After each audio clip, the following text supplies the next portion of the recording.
Morning, everybody. Mike's MMA Picks here with your Fight Morning Quick Card Breakdown show brought to you by BetDSI as well as MMA Oddsbreaker. We are here for UFC Vegas 44, where we have one of the legends of the sport, Jose Aldo, taking on Rob Font. 14 fights. 6 out of these 14 fights are expected to end inside the distance. Let's get things kicked off at 135 pounds, where we have Luis Smolka taking on Vince Morales. Interesting matchup here inside of a smaller octagon, where I see Luis Smolka looking to overcome some adversity early, as he's done in so many fights. Vince Morales does not have the grappling to compete with Luis Smolka the longer this fight goes. The pick here is going to be Luis Smolka, and it may get ugly.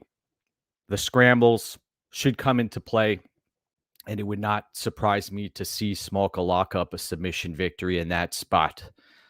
Next up, second fight of the night, where we have Claudio Puelles coming in as a minus 125 betting favorite, taking on Puelles-Gruetzemacher. Gruetzemacher, his claim to fame is basically retiring Joe Lozon. Brutal fighter who is willing to walk through the fire. Puelles fights out of Sanford MMA, is starting to grow into his frame, is a grappling specialist. I don't think he's going to have the striking or the cardio to stick with Gruetzemacher here.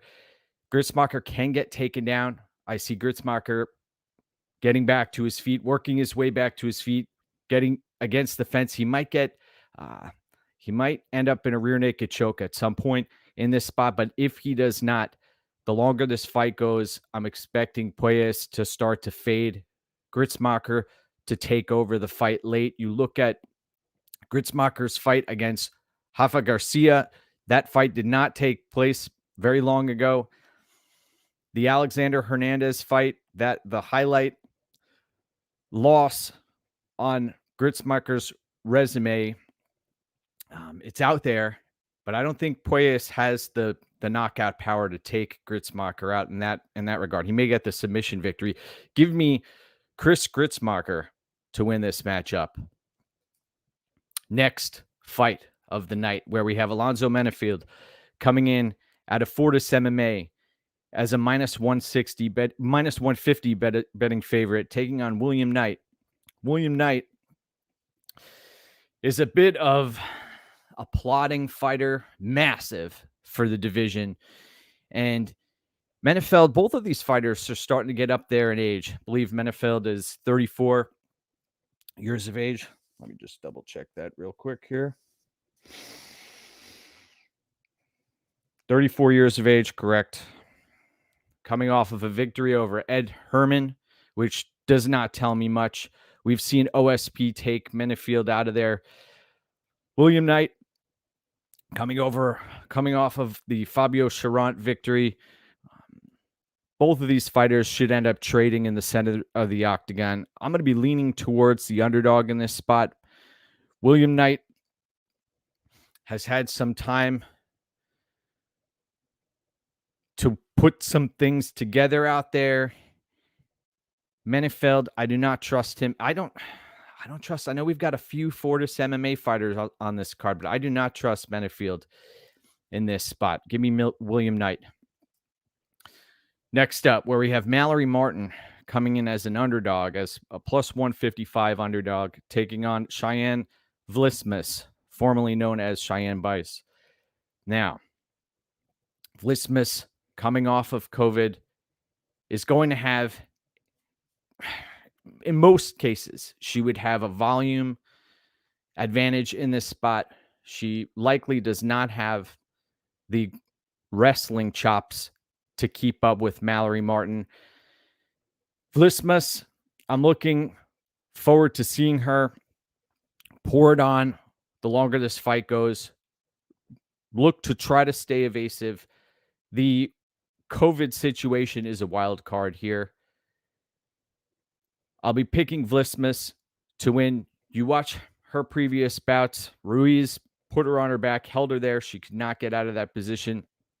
Hopefully, we don't know what's happening inside of her camp, but hopefully they've made some adjustments there. In my eyes, this is a pass fight. This fight's supposed to go the distance. I'll be picking Vlismas, but with little conviction. Next up, where we have Jake Matthews, who, look up and down his resume, he's coming off of a fight where he hung in there against Sean Brady. Granted, did not get a victory in that spot. He's coming in as a -175 betting favorite, taking on Jeremiah Wells, who is taking on, Jeremiah Wells is coming off of a fight against Warlley Alves. Warlley Alves has been of a Dr. Jekyll and Mr. Hyde in many of his bouts, so you can't trust Warlley Alves. And Jeremiah Wells came in there, 35-year-old vet, was able to really work Warlley Alves over. I don't think he's going to sustain the same measure of success as he did in that previous matchup. Jake Matthews making the long trip across the pond. I don't like the -175 favorite price tag on Matthews, but I will be picking him to get the victory in that spot. Now, you look at two fighters who, as one of our friends in the Twitter world, CG, says, Brian Barberena eats and drinks motor oil. He's one of these fighters who can take a beating for the most part. Granted, we saw him picked apart in a few previous fights. He's had the back injuries. Randy Brown was able to finish him. Vicente Luque and Brian Barberena went to war. Had some time away from the sport, recovering. Some pretty close calls, life and death situations for Barberena. Barberena did not look good against Jason Witt. And granted, some of that may have been some ring rust. You have Barberena, who is tough as nails, taking on a short notice replacement, Darian Weeks, who is now coming in as a +100 underdog. This fight is very closely lined. You look at Weeks, he has a 5-0 professional record, but what's deceiving is he has 19 amateur fights, 15-4 amateur record. This is a very interesting fight as far as DraftKings goes. You have Barberena coming in at 8,400, Weeks 7,800. Barberena, the longer this fight goes, I see him coming to life here, as he's done in previous bouts. Granted, if he does not get sparked out, Barberena should wear on Weeks. You look at Weeks, how did he punch that ticket to get here? He beat a fighter with, I believe, a 3-4 record or on the LFA scene. And you watch his fights, he's more of a plotter who is going to look to land strikes and close distance. But Barberena should be there for this fight. I'll be picking Barberena. I'm a little surprised at this price tag. I know that all of Barberena's previous issues are baked into this line, but I'll be picking Barberena in this spot.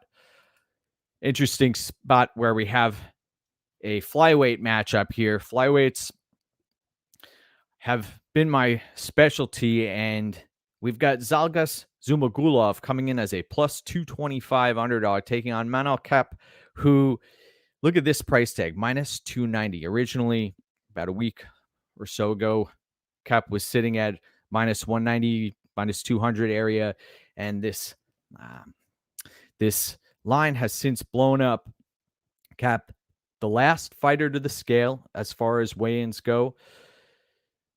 His previous matchup came in at 129 pounds against Ode Osborne.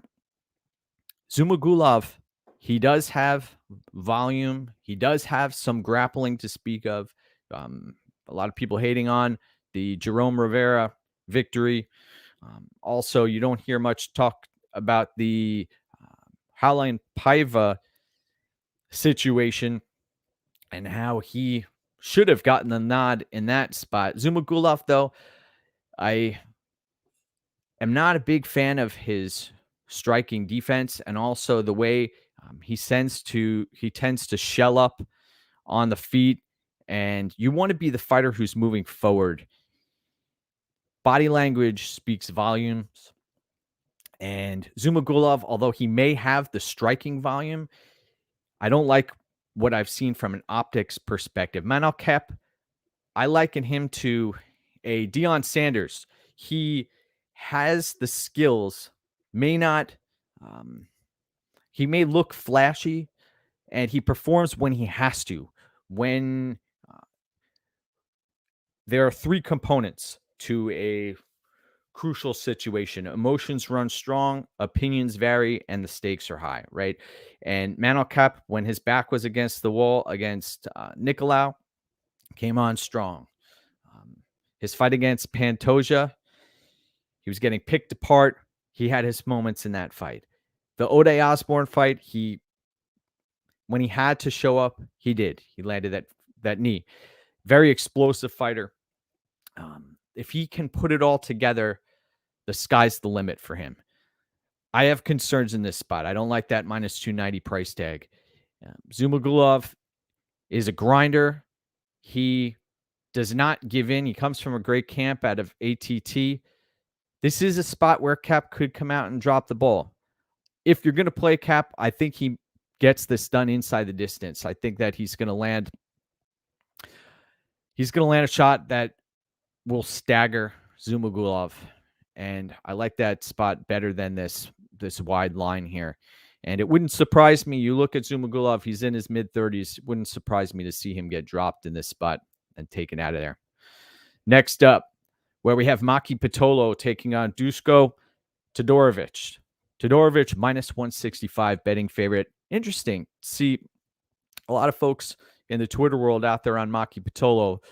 Surprising to me considering he's lost his last few fights, but I understand the narrative and that Todorovic, his main concern, his main problem, his main deficiency is his lack of head movement, that he doesn't move his head side to side, does not roll with punches. He tends to just rear his head backwards. And if you're up against a striker who's looking for that knockout punch, if you can time it well and maintain distance, it's there to be had. Todorovic, big guy, only 27 years old, still growing into his frame, has some notable victories, he's a beautiful striker, a fluid striker. And the gas tank, interesting.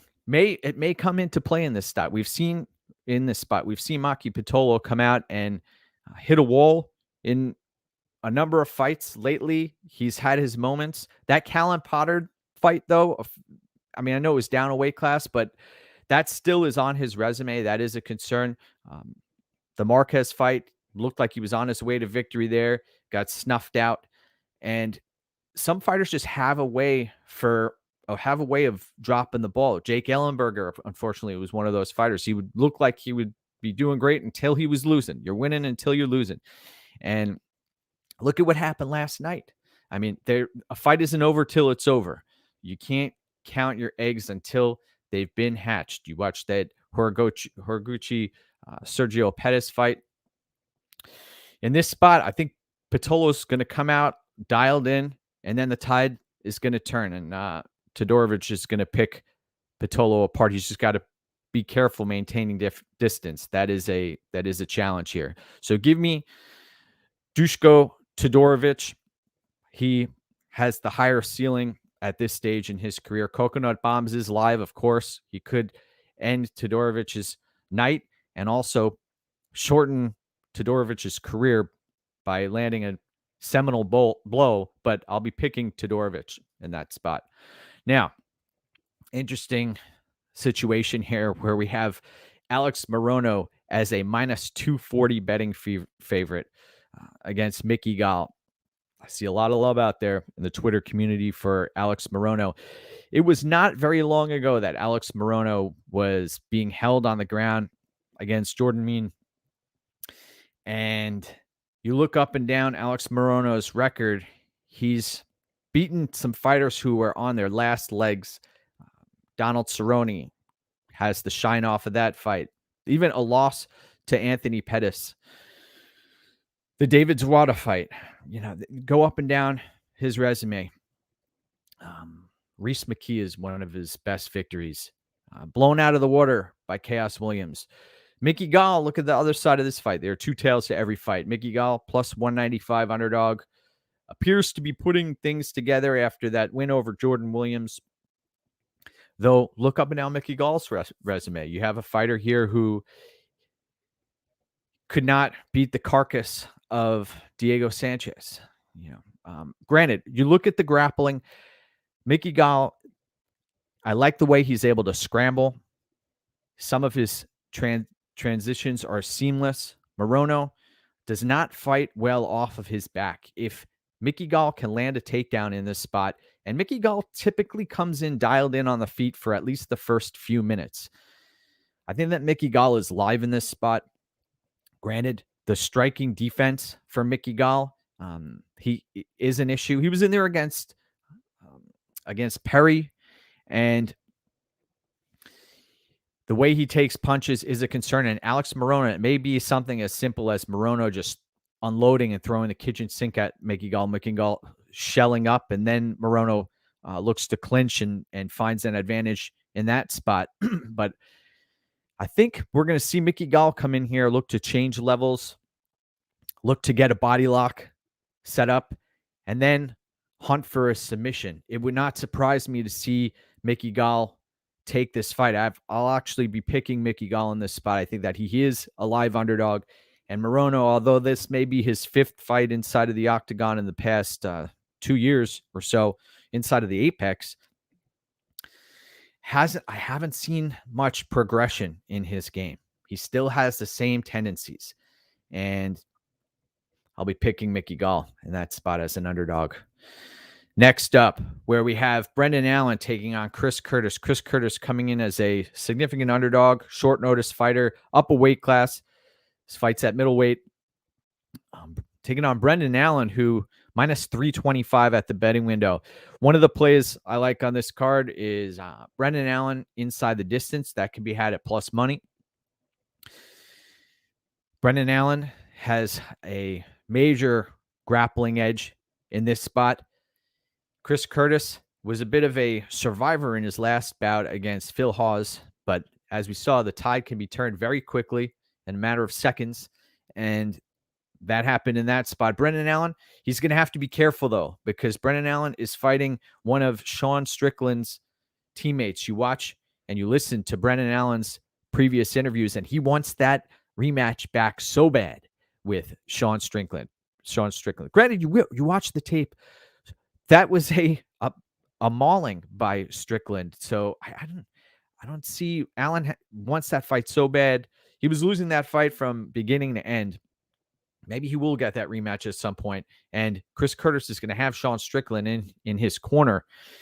Something to look out for. These guys do not like each other. And earlier in the week, I posted a video of Shane Carwin fighting Frank Mir. And during that fight, Frank Mir had bulked himself up and was preparing for a rematch against Brock Lesnar, and he took his eyes off the prize. And that's something that you do not want to do. And Frank Mir paid for that with his consciousness. And in storms Brock Lesnar into the cage to put his hat on the table against Shane Carwin.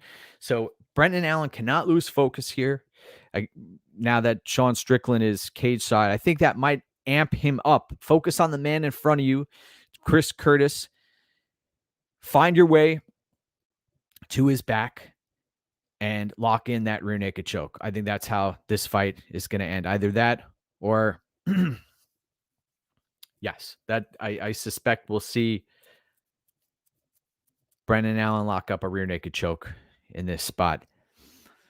And I see this fight ending inside the distance, and you're looking at plus odds in that spot. I don't like that minus 325 line because we know Chris Curtis can bang. So give me Brendan Allen in that spot. Next up, where we have two aging veterans, Clay Guida taking on Leo Santos. Leo Santos minus 185, betting favorite, coming off of a last-second knockout loss to Grant Dawson, where he had his moments in that fight. That was a closer fight than the scorecard suggests.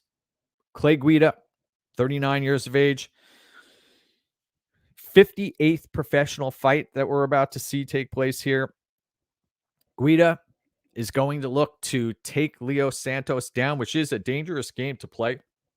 I suspect he'll want to lay chest to chest in Leo Santos's guard and let his hair drape into Santos's face, look to strike occasionally, and then when they're on the feet, do what he does best, and that is make fights ugly. I have not been a huge fan of Clay Guida's game throughout the years. I realize that sometimes it is a recipe for success, and I understand why folks tend to back Clay Guida because he does have a number of victories on his resume, 36 of them, in fact. And Leo Santos, I think that he's going to be the heavier striker here. He does have the better submission game. We've seen Clay Guida caught in a number of spots, and Leo Santos, he's just got to wait for Clay to come to him during one of these exchanges. And I think we're going to see Leo Santos lock up a submission and send Clay Guida packing prior to his 40th birthday. So give me Leo Santos and take a peek at that inside the distance line, and fight doesn't go the distance line. Right now, it's fight doesn't go the distance is sitting at minus 160. I question about Leo Santos's gas tank at 41 years of age. He was running on fumes against Grant Dawson, and that could come into play here. But I'll be picking Leo Santos. Now, we get to the last three fights of the card. These are my favorite fights here, and they get better and better as you walk up and down this card. Jimmy Crute taking on Jamal Hill. Jamal Hill coming in after only a few months after having his elbow dislocated against Paul Craig, where I guess, he thought he had an advantage going to the mat with Paul Craig, got sucked right into that. And we saw Paul Craig landing vicious strikes, also vicious hammer fists from the bottom.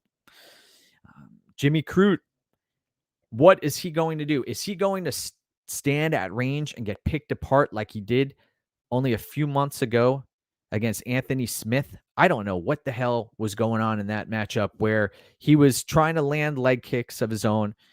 Anthony Smith was landing at will. That jab was like a piston, and Jimmy Crute could not get his head out of the way. And in this spot, Jamal Hill is going to have a massive striking advantage as far as the length goes, but they are fighting inside of the smaller octagon.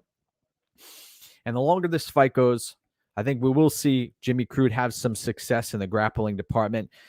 Also, you look at the weigh-ins here. Jamal Hill, his physique hasn't changed much, but this is a young man who's 30 years of age.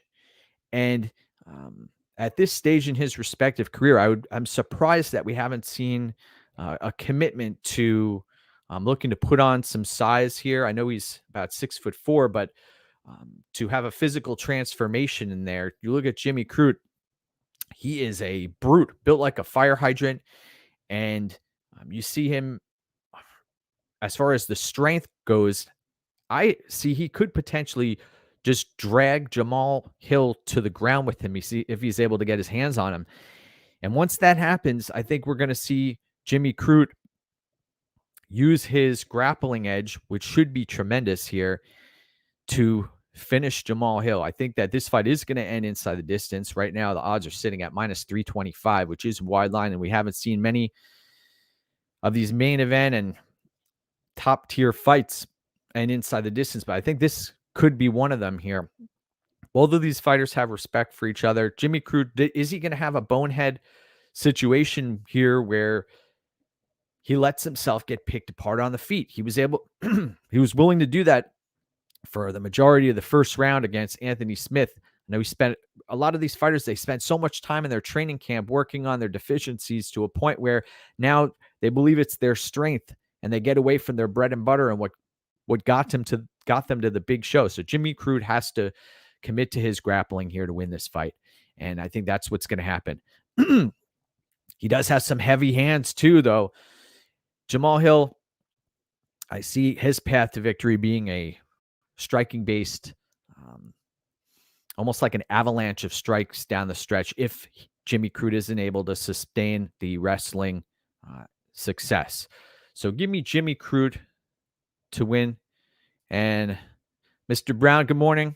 I do see that potentially being an outcome of that fight. If you want to put a sprinkle, something like 0.3 or so units on Jimmy Crute by submission, that is a play that's worth taking a look at. I don't like the -175 line on Crute. I think if you are going to play him, look at the inside the distance situation, because Jamal Hill has the ability to put volume on his opponents. Next up, where we head to the co-main event of the evening, where we have Rafael Fiziev taking on Brad Riddell.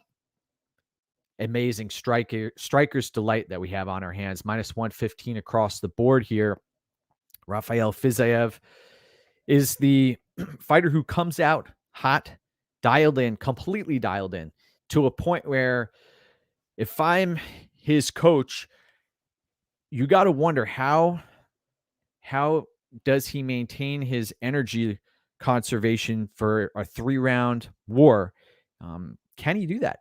We know Brad Riddell can, and a problem with Brad Riddell is he typically comes out slow and drops the first round. That's happened a number of times here. And Brad Riddell, you look up and down his resume, and he's been put in some bad situations. The Drew Dober fight, first round, got caught in that spot. Granted, was turned into a wrestler early and was able to turn the tide. I do see Brad Riddell having a big wrestling advantage here, but look at the way Fiziev is able to use his hips to stay evasive.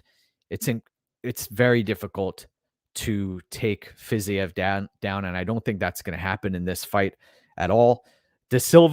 Alex De Silva was able to sustain some success. Mustafayev was able to sustain some success against Brad Riddell. Granted, he knocked out Fiziev. That was an early finish there. And even Jamie Malarkey had some success on the feet against Brad Riddell. Those are all concerns. Both of these fighters are growing. Brad Riddell, 30 years of age, extensive kickboxing career. Rafael Fiziev, as I mentioned, more fluid striker. I think that he's going to get out to an early lead again. And I see this fight, I'll be honest, Fiziev, I think that he's the better striker here. I think that he has the bigger power. And he's the more fluid fighter. I'll be picking Rafael Fiziev to win this fight. And it would not surprise me to see this fight end inside the distance. Both of these fighters are going to be throwing with bad intentions.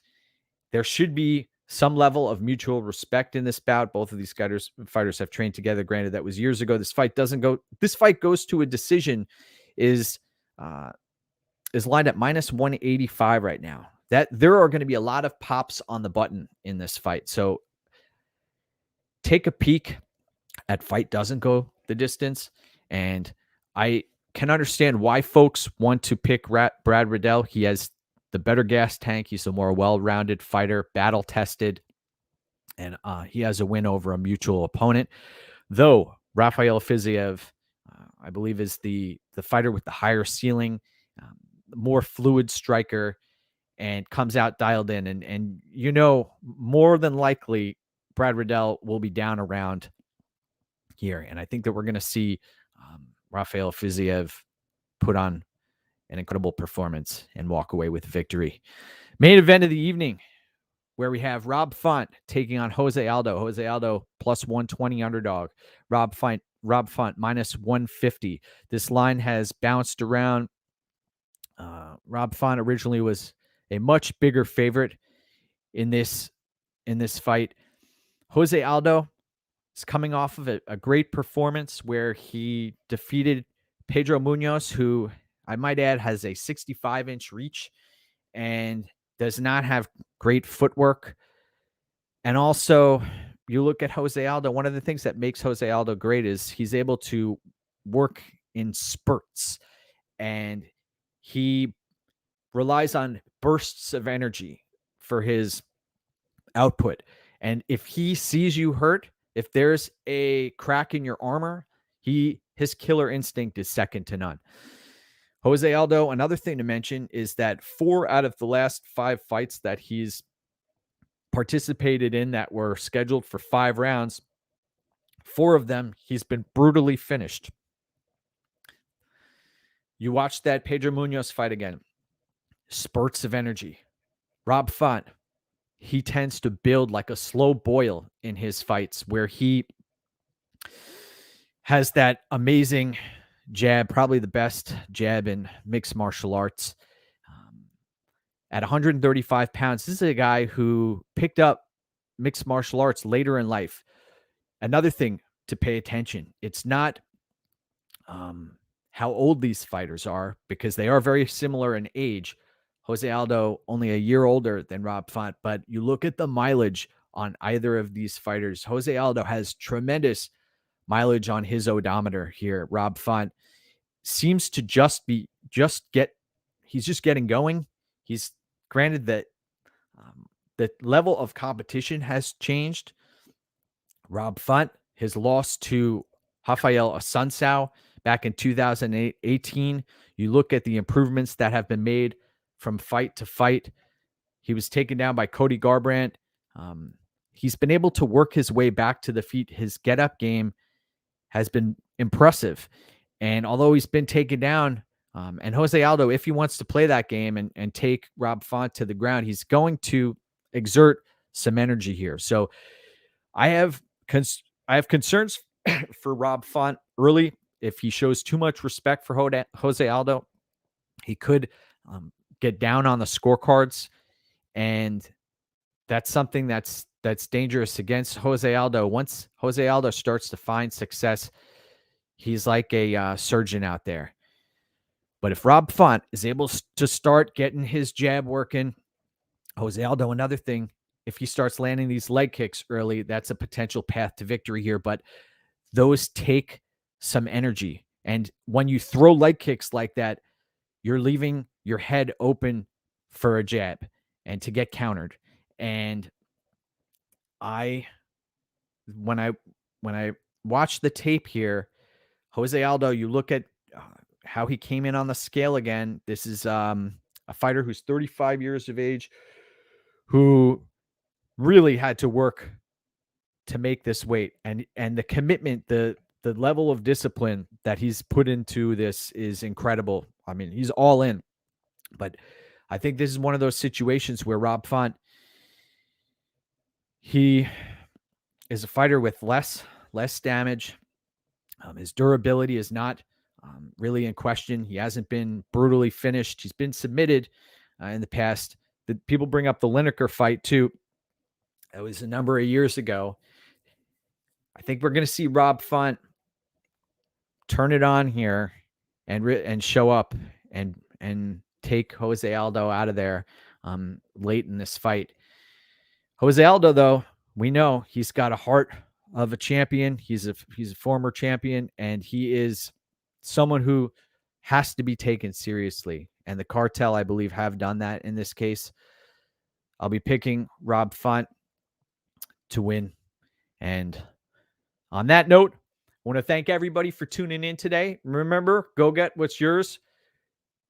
I can't stress this enough to, if you're an MMA content creator, to cap and track your plays, third-party track. It's nice to have some transparency out there, and there should be a track record where folks can see how a handicapper has performed throughout years of managing their plays. Go get what's yours. Do what you got to do today. Get that win. Cheers, everybody. Let's do this.